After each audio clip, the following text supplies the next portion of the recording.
at my best. So let's call together the collective and the totality of my essence. Let's get the Father, the Son, and the Holy Spirit, and let us make man. Brothers and sisters, you're more valuable than the birds and the beasts. So what are you worried about? If he'll take care of the birds, don't you know he'll take care of you?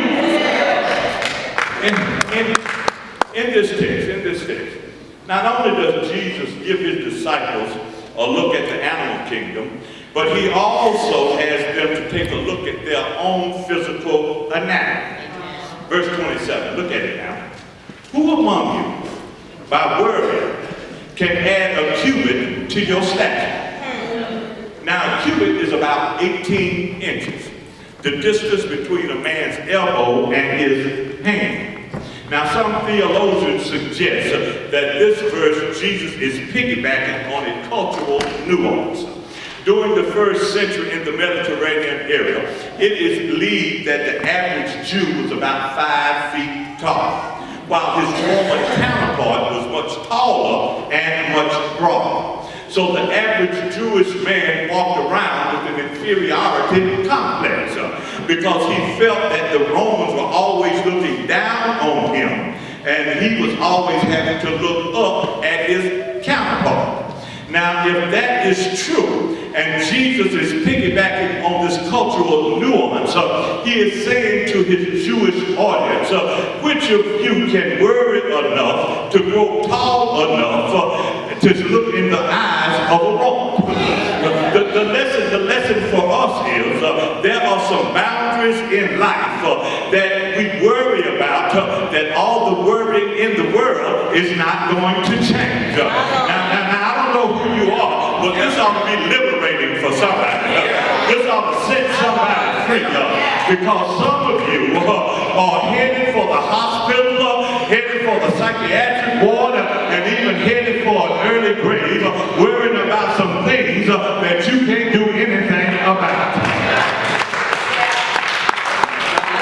Not only does he have them look at the animal kingdom and have them look at their physical anatomy, but he also has them to look at the plant kingdom. It's right there in verse 28.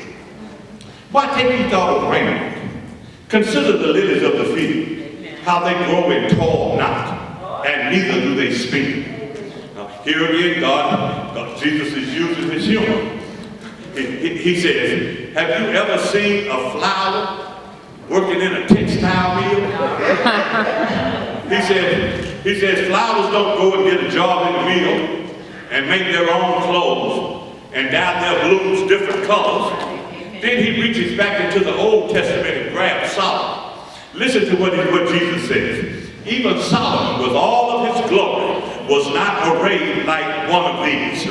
Solomon is said to have been worth $90 billion in today's money. Now that's a lot of money. Solomon was the original big bank. Jesus said, but with all of Solomon's money, he couldn't outdress not even one of the wild lilies that are arrayed in God's meadow. Jesus said, if God so clothed the grass of the field, which is alive today and fuel for the furnace tomorrow, shall he not more clothe you? Amen. Then Jesus adds an addendum. He says, O ye of little faith, you worry too much.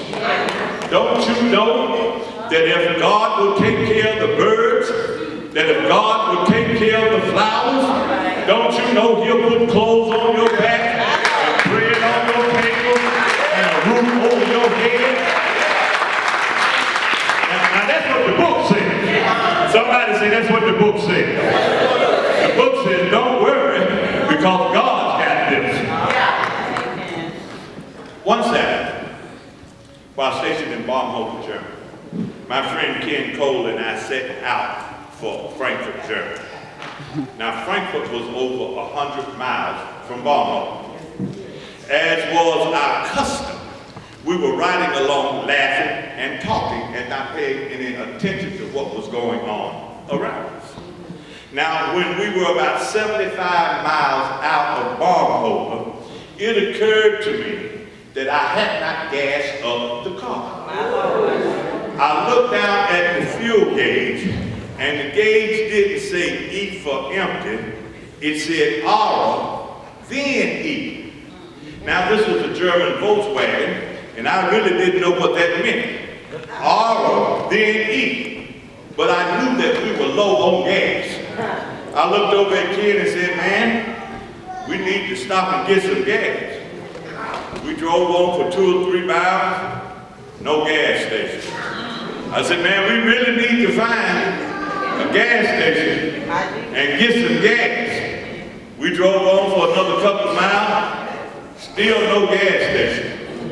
I'm getting concerned now because we've gone about 10 miles. We haven't seen a gas station.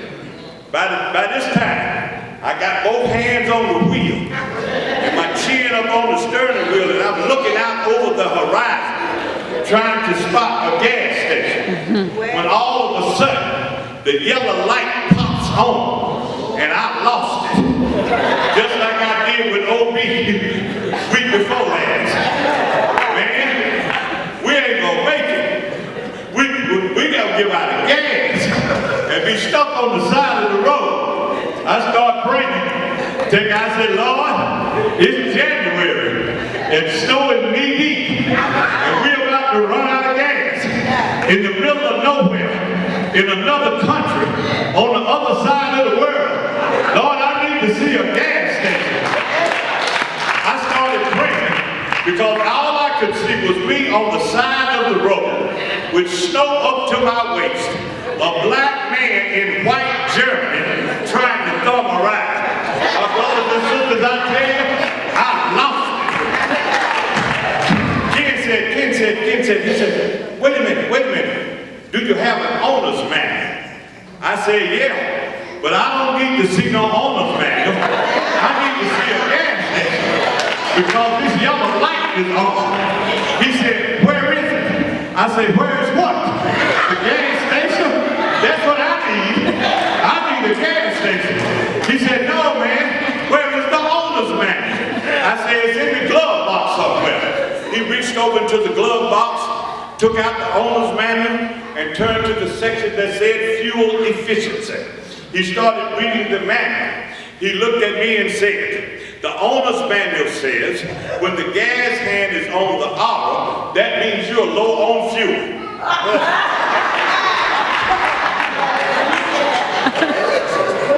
Now, not only am I upset, but now I'm mad. I said, boy, you must be a genius, because I already knew that. I told you that 10 miles ago. He read on it, and he said, when the yellow light comes on, you need to stop as soon as you can and get some gas. I said, I told you that we wasn't going to make it.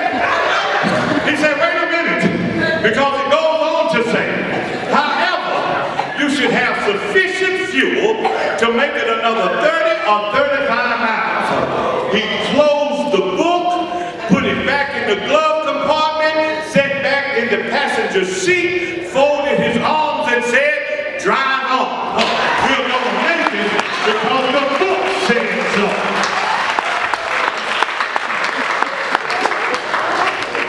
When I thought about this experience, the Holy Spirit started speaking to me. He said, Steve, that's the way a lot of folk come to church. They come to church with the yellow light on. They come to church with problems on every hand. Their circumstances tell them that they're not going to make it. And I want you to tell them this morning that every child of God has an owner's manual. And the owner's manual is the Word of God. And the Word says you're going to make it because God's got this. Your circumstances say you have trouble on every hand. But your owner's manual say weeping may endure for a night, but joy comes in the morning. Your circumstances say you've been praying and God is not listening, but your owner's manual say they that wait upon the Lord